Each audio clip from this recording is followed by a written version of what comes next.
नमस्कार my dear students, welcome back to Goenka maths study. बेटा 10th class वाले भैयाओं के लिए हम chapter 13 surface area and volume इसको लेकर के आपके सामने हम प्रेजेंट हैं। तो चलिए इस चैप्टर की शुरुआत, जिन भैयाओं का 9th क्लास में जो सरफेस एरिया एंड वॉल्यूम पढ़ा वो उनका प्रॉपर तरीके से आता है तो उनको इस क्वेश्चन को समझने में करने में कोई प्रॉब्लम नहीं आएगी। इसलिए सभी भैया एक बार 9th क्लास का, कौन सी क्लास का भैया, 9th क्लास का सरफेस एरिया एंड वॉल्यूम वाला जो चैप्टर है उसके सारे फॉर्मूलाज को जरूर ध्यान में रखिएगा। देखिए अपनी इस वीडियो में हम इसका इंट्रोडक्शन के साथ साथ, क्योंकि यहाँ पर जो हम पढ़ने वाले हैं ना, देखिए ये कंबाइंड सॉलिड्स, किनका, कंबाइंड सॉलिड्स, ठीक है, कंबाइंड सॉलिड्स के हम जो है यहाँ पर सरफेस एरियाज पढ़ेंगे, कंबाइंड कॉम्बिनेशन ऑफ सॉलिड्स के ही वॉल्यूम्स पढ़ेंगे और conversion of solids from one shape to another shape and frustum of cone, frustum of cone, इनके बारे में हम लोग यहाँ पर पढ़ेंगे। ये चीज़ें हमको इस चैप्टर में यहाँ पर पढ़ने के लिए मिलेंगी भैया, ठीक है ना। तो कॉम्बिनेशन ऑफ सॉलिड्स में दो फिगर्स को ज्वाइंट कर दिया, क्यूब के ऊपर कोन रख दिया, कोन के ऊपर क्यूब रख दिया। आप आइसक्रीम लेने के लिए जाते हैं, कुल्फी वाली आइसक्रीम खाते हैं, कौन खाते हैं ना, नीचे से कॉनिकल होता है और वो खोमचे से भर करके आइसक्रीम रख देता है हेमीस्फेरिकल, तो वो कंबाइंड फिगर हो गया कोन का और हेमीस्फीयर का, ठीक है ना। आप एक लेटू आता है घुमाने वाला, जो लेटू होता है आपने देखे होंगे बचपन में, लेटू टाइप की चीजें है ना। आपने बहुत सी जगह मंदिरों के जो गुम्बद देखे, नीचे से जो बॉक्स बनता है वो क्यूबोडिकल बनता है, ऊपर हेमीस्फेरिकल लगा हुआ होता है। तो इस टाइप के कॉम्बिनेशन ऑफ सॉलिड्स को हम लोग यहाँ पर पढ़ेंगे। तो उसके लिए कुछ चीजें आपको मैं इस वीडियो में केवल और केवल इंट्रोडक्शन को ही बता रहा हूँ, बाकी की मैं आपको कोई ऐसी नई चीज अभी यहाँ पर नहीं बता रहा, ठीक है। चलिए एक्सरसाइजेज का सॉल्यूशंस, तो ये हमने आपके लिए यहाँ बहुत सारी मेहनत करनी पड़ी है आपको समझाने के लिए इन सब चीज़ों का। देखिए क्लास 9th में हमने क्या क्या चीज़ें पढ़ी उसको एक बार समझ लीजिएगा। जो आपने क्लास 9th में चीज़ें पढ़ी है उनको एक बार आप यहाँ समझ लीजिए कि भाई हमने क्या क्या पढ़ा। We have learned how to find surface areas of volumes and volumes of cuboids, cubes, spheres, hemispheres and right circular cylinders and cones, ठीक है। You can recognise these solid shapes, तो इन सॉलिड शेप्स को आप recognise यहाँ पर कर सकते हो। देखिए ये क्यूबॉइड, ये क्यूब, ये सिलेंडर, ये कोन, ये स्फीयर और ये हेमीस्फीयर, ये शेप्स आपके माइंड में आनी चाहिए। देखो बेटा चीजें एक्सरसाइज कराना बहुत आसान काम है, फॉर्मूले लिख देना, क्योंकि ये चैप्टर पूरा फॉर्मूला बेस्ड है तो बड़ी ही आसानी से ये चैप्टर हो भी जाता है, कहीं कोई ऐसी प्रॉब्लम नहीं आती इस चैप्टर को करने में, ठीक है। तो सबसे जो मेन बात है वो आप समझ लीजिए, सबसे मेन बात इस चैप्टर की कि ये चीजें सब आपको, आप कहेंगे सर क्या बता रहे हैं, ये तो हमें सब कुछ पता है इसीलिए आपको बता रहे हैं, पता नहीं होती तो नहीं बताते, ठीक है ना। तो कीवर्ड इन शेप्स के आपको करना क्या, समझ लीजिए, इनको आप फिगर्स को बनाइए, लिखिए, इसके नीचे कीवर्ड, ये क्यूब, ये सिलेंडर, ये कोन, ये स्फीयर, ये हेमीस्फीयर। अब देखिए कुछ कंबाइंड फिगर्स में आपको ये बता रहा हूँ, जब आप इंडिविजुअल फिगर्स को जानेंगे तभी तो कंबाइंड फिगर्स को जानेंगे। In our daily life we see number of solids made up of combination of two और more of these basic solids as shown above. देखिए ये आ गया, तो ये शेप में आप में से कोई बता सकते हैं कि भाई ये क्या है, ये कैप्सूल है, बीच में से आप देख रहे हैं कि ये सिलेंड्रिकल है और इसके दोनों ये वाला और ये वाला ये जो एंड पॉइंट है ये दोनों हेमीस्फेरिकल है। कैसे है? हेमीस्फेरिकल है ये दोनों, और बीच में से सिलेंड्रिकल है। अब इसमें आ जाओ, ये नीचे से हेमीस्फेरिकल है और ऊपर से क्या है? कोन है।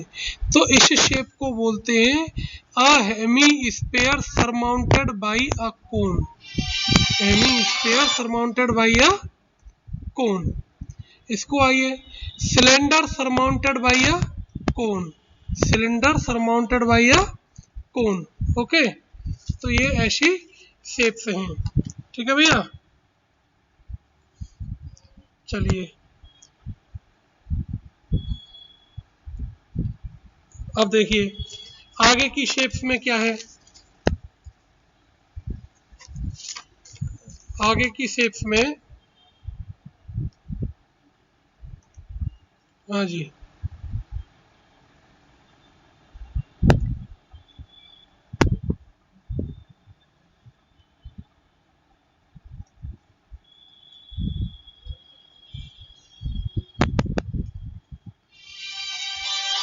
चलिए तो आगे की शेप्स में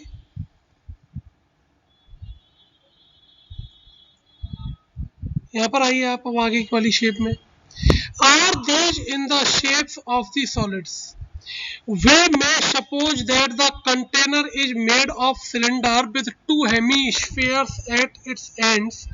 Also, the toy is made with a cone on the top of hemisphere, and the bracket is made with a cone on the top of a cylinder, नीचे सिलेंडर। पिछली वाली शेप्स में हमने पढ़ा था, इस प्रकार से हम उनको बोल सकते हैं। ऐसे क्वेश्चंस बन जाते हैं, यानी क्वेश्चंस की लैंग्वेज इस प्रकार की होती है।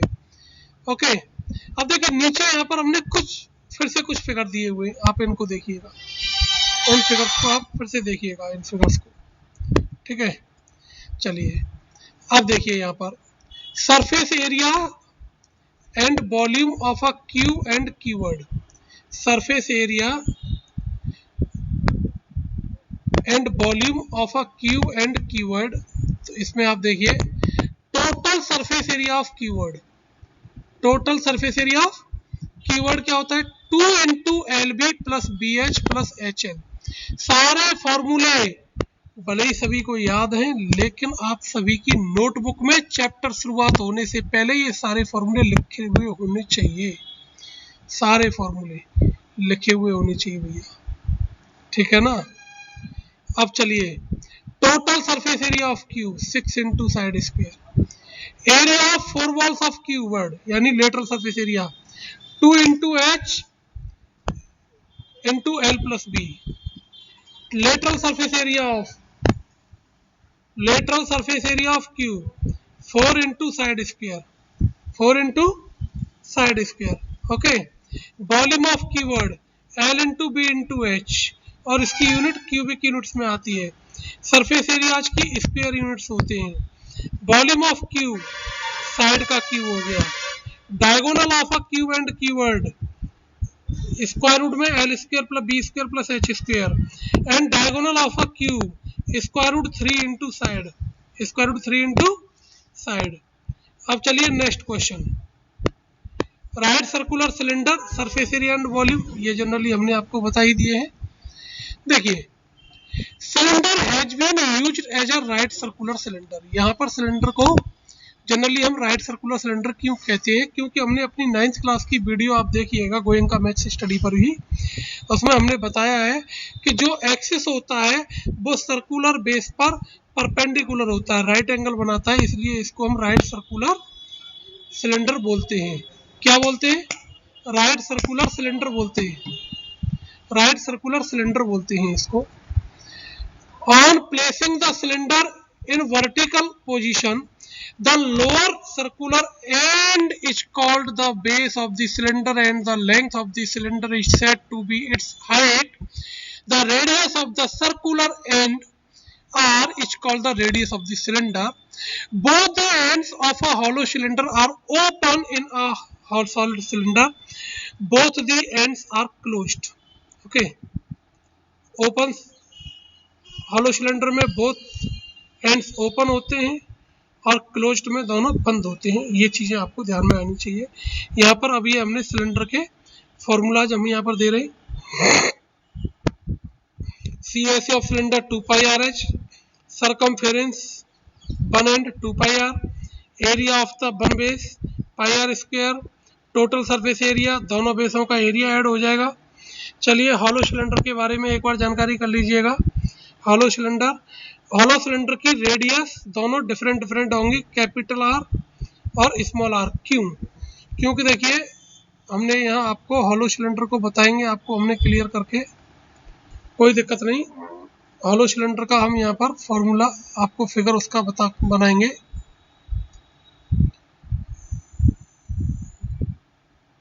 जितनी भी पाइप्स होती हैं सब हॉलो सिलेंडर होती हैं।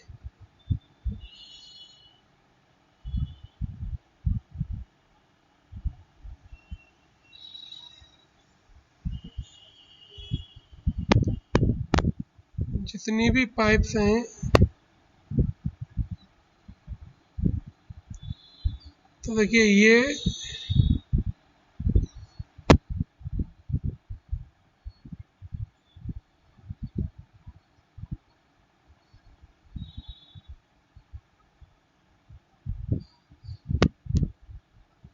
तो इसमें क्या होता है कि यहाँ से इस सेंटर पॉइंट से ये तो इसकी इनर रेडियस होती है और ये इसकी विड्थ होती है इतनी,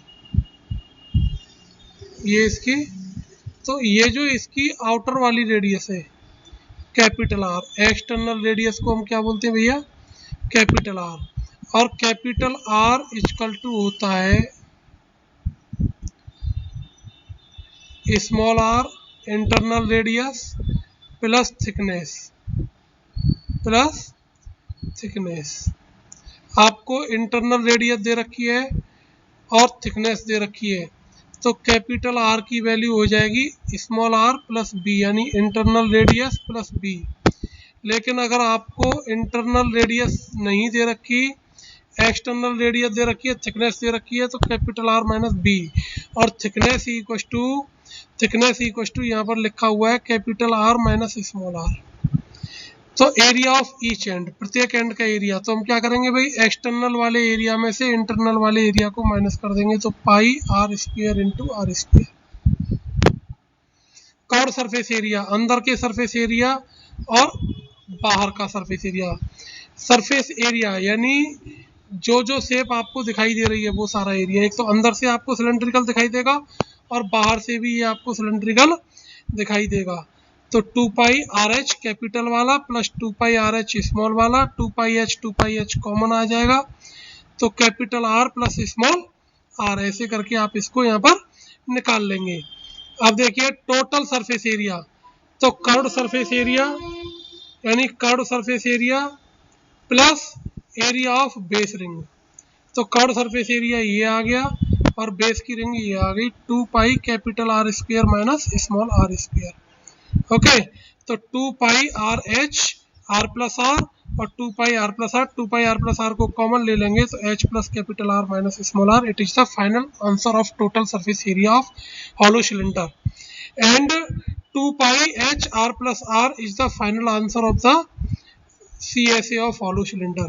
अब देखिए volume of material, external volume minus internal volume, क्योंकि पाइप में मटेरियल तो केवल इतना लग रहा है ना भाई, अंदर से तो पूरा खोखला है, पाइप में मटेरियल तो इतना ही तो है, तो इसी का निकलेगा। तो हम क्या करेंगे भाई, ये और ये, यही तो हमारा मटेरियल लग रहा है बस इसका, तो एक्सटर्नल रेडियस, एक्सटर्नल वॉल्यूम में से इंटरनल वाले वॉल्यूम को माइनस कर देंगे। ठीक है भैया। अब देखिए स्फीयर, इसको एक बार आप पढ़ लीजिएगा ध्यान से, ये पूरा सब आपको अपनी नोटबुक में नोट करना है एक्सरसाइजेस को करने से पहले। The solid generated by a complete revolution और half revolution of a circle और a semicircle respectively about its diameter as axis is called the sphere। किसी भी सर्कल को या सेमी सर्कल को, उसके डायमीटर को एक्स से लेकर के रिवॉल्यूशन कर दिया जाए, पूरा रिवॉल्यूशन या फिर आधा रिवॉल्यूशन, जो आपको शेप बनेगी वो स्फीयर बनती है। The set of all these points, एक और फिर से पढ़ लीजिए आप स्फीयर की डेफिनेशन को, the solid generated by a complete revolution और half revolution of a circle और a semicircle respectively about its diameter as axis is called the sphere. The set of all these points situated in shape can be called to be a sphere, which are at the same distance from a fixed point. The fixed point is called the center of the sphere and the distance is called the radius of the circle, radius of the sphere. A line segment that passes through the center of the sphere and whose both ends are on the sphere is called the diameter of the sphere, and the radius of a sphere is half of the diameter of the sphere. अब इसके आप एक बार formulas को समझ लीजिएगा। The place occupied in space is called its volume. Space में जो भी ये प्लेस को ऑक्यूपाइड करेगा वो इसका वॉल्यूम कहलाएगा। The surface area of a sphere equals to 4 pi are square. Curve surface area hemisphere का 2 पाई आर स्क्वायर। देखिए स्फीयर का कर्व सरफेस और टोटल सरफेस दोनों सेम होते हैं, तो इसलिए हमने यहाँ पर केवल सरफेस बोल देते हैं, उससे काम चल जाता है। लेकिन हेमी स्फीयर में आपको क्लियर करना पड़ता है कि भाई ये कर्व है या टोटल है, तो इसलिए वहाँ पर आपको क्वेश्चन में क्लियर मिलेगा कि that is curved or that is total.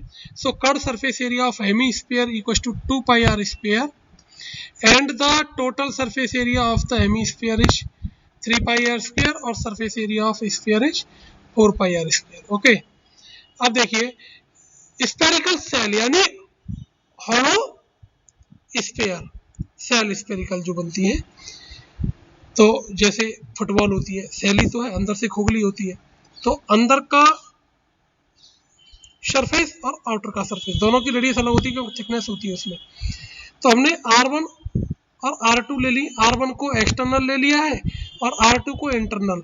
आप चाहें तो इसको कैपिटल R और स्मॉल r भी आप इसमें यूज कर सकते हैं, कैपिटल R और स्मॉल r भी आप इसमें यूज कर सकते हैं भैया, कैपिटल R और स्मॉल r, ठीक है, ये आप यूज कर सकते हैं।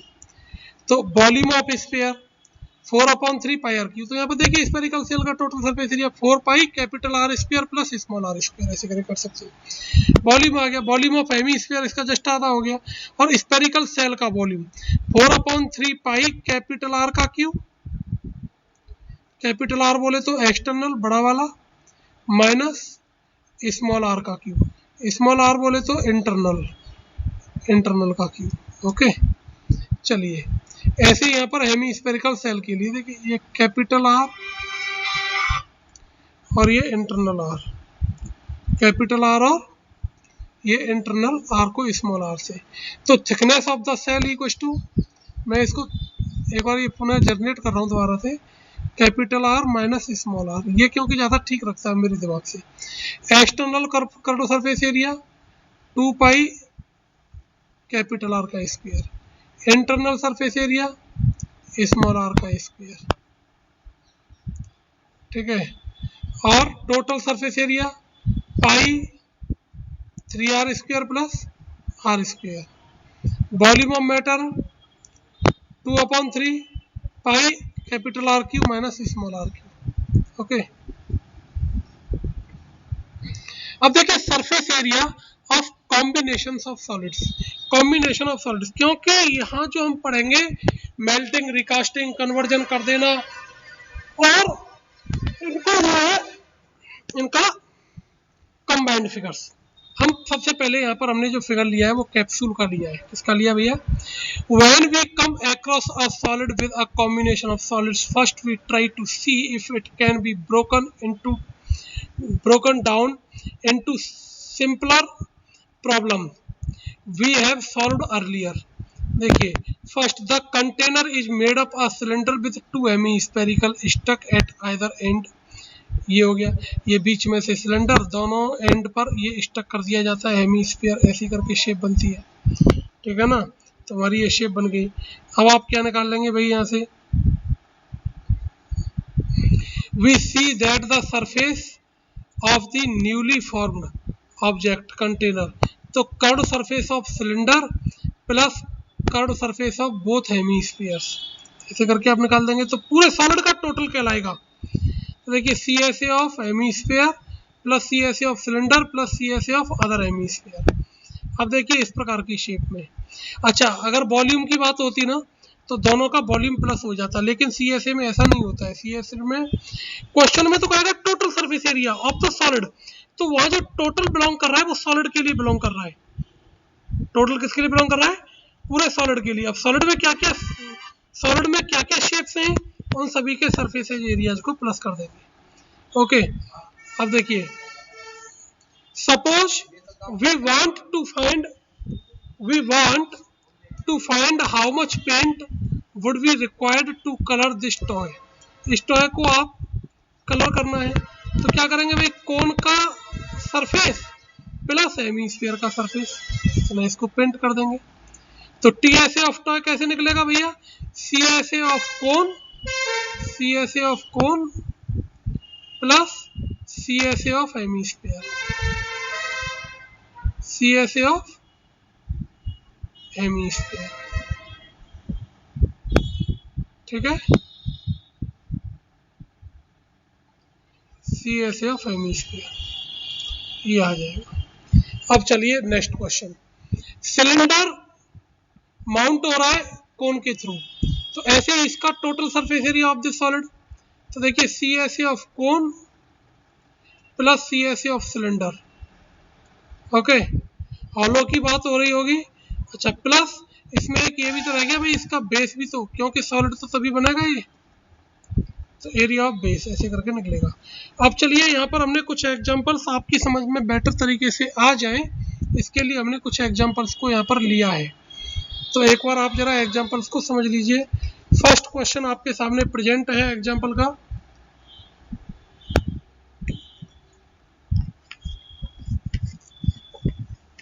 Find the curve surface area of a right circular cone. Right circular cone का सरफेस एरिया निकालना है। हाइट आपको गिवन में है 15 सेंटीमीटर, डायमीटर गिवन में है। तो डायमीटर से सबसे पहले हम क्या फाइंड आउट कर लेंगे भाई, रेडियस फाइंड आउट कर लेंगे। तो एल हमारी कितनी हो जाएगी, square root H square plus are square, तो एच की वैल्यू पुट कर देंगे 15, एल हमारा इतना आ गया। क्योंकि कोन के जब भी सी एस ए या टी एस ए की बात आएगी तो उसकी स्लैंट हाइट का होना बहुत जरूरी है। किसका होना जरूरी है भैया, स्लैंट हाइट का होना बहुत जरूरी है। तो इसलिए तो ये हमारा जो T S A of cone है, तो sorry C S A of cone क्या हो गया हमारा, पाई आर एल, क्या हो गया भैया, पाई आर एल, और इसमें आप एल की वैल्यू डाल दोगे। नेक्स्ट एग्जांपल आपके सामने प्रेजेंट है, एग्जांपल नंबर 2। अब 5 मीटर बैड क्लॉथ, एक कपड़ा है 5 मीटर क्लॉथ में है, used to make a conical tent. अब क्लॉथ को किस में चेंज कर दिया, क्लॉथ को चेंज कर दिया कोन में। तो क्लॉथ किस फॉर्मेट में होता है, रेक्टेंगुलर में, कोन 3D शेप हो गया। तो जो वह रेक्टेंगल का एरिया निकलता है, तो 3D शेप में कोन हुआ, सिलेंडर हुआ, स्फीयर हुआ, क्यूबॉइड हुआ, क्यूब हुआ, तो इनमें क्या निकलता है, इनका सरफेस एरिया निकलता है। और कौन सा वाला, अगर क्लोज्ड है तो टोटल, और कहीं से अगर खुला हुआ है वो जरूरत नहीं है तो से ऐसे। अब टेंट बनाना है तो टेंट में कभी आपने देखा है कि नीचे से पैक कर देंगे तो अंदर घुसेंगे कहां से, जरूरत ही नहीं, ऊपर से कवर करते हैं। क्या करते हैं भैया, ऊपर से कवर करते हैं। तो क्लॉथ का एरिया किसमें कन्वर्ट हो गया, कोन के सी एस ए में, बाहर से कवर कर दिया, कोनिकल शेप बन गई। तो सी एस ए ऑफ कोन के लिए पहला कौन चाहिएगा, एल। डायमीटर आपको 7 दिया हुआ है, हाइट आपको 24 गिवन में है, तो रेडियस हमारी 7 हो गई, रेडियस कितनी हो गई, 7 हो गई, हाइट हमारी 24, सबसे पहला काम एल निकाल लिया, 25 आ गया, क्योंकि slant height l equal to formula आ गया हमारा आर स्क्वायर रूट में r square plus h square. Okay, CSA of इसका आ गया। अब area of cloth equal to CSA of इतना। क्लॉथ की आपको विड्थ दी हुई है, लेंथ हम निकाल लेंगे। पूछ क्या रहा है, find the cost of the cloth at the rate of 25 रुपी पर मीटर। तो जो कॉस्ट निकलती है वो लेंथ के ऊपर डिपेंड होकर के निकलती है। किसके ऊपर डिपेंड होकर के? लेंथ के ऊपर। तो हमें सबसे पहले क्या फाइंड आउट करना पड़ेगा? कपड़े की क्लॉथ। आप जब जाते हैं तो कपड़े वाले से कहते हैं भैया 10 मीटर कपड़ा दे दो, भैया 2.5 मीटर कपड़ा दे दो। तो कपड़ा वो लेंथ में मापता है, कभी भी ब्रेड्थ में नहीं मापता। तो जो उसकी ब्रेड्थ होती है वो तो ऑलरेडी आपको आती है, जितने मीटर उसकी ब्रेड्थ फिक्स होती है उन सब चीज़ों की, ठीक है ना। तो चलिए ये आ गया। तो रिक्वायर्ड लेंथ इतनी हो गई। अब 1 मीटर का जो चार्ज है वो कितना है? 25 रुपीज़ है। 1 मीटर का चार्ज 25 रुपीज़ है, ठीक है। तो टोटल चार्ज कितना हो गया? ये आ गया। क्लियर? चलिए भैया, सभी भैयाओं को नमस्कार, थैंक यू, धन्यवाद, जय हिंद, जय भारत।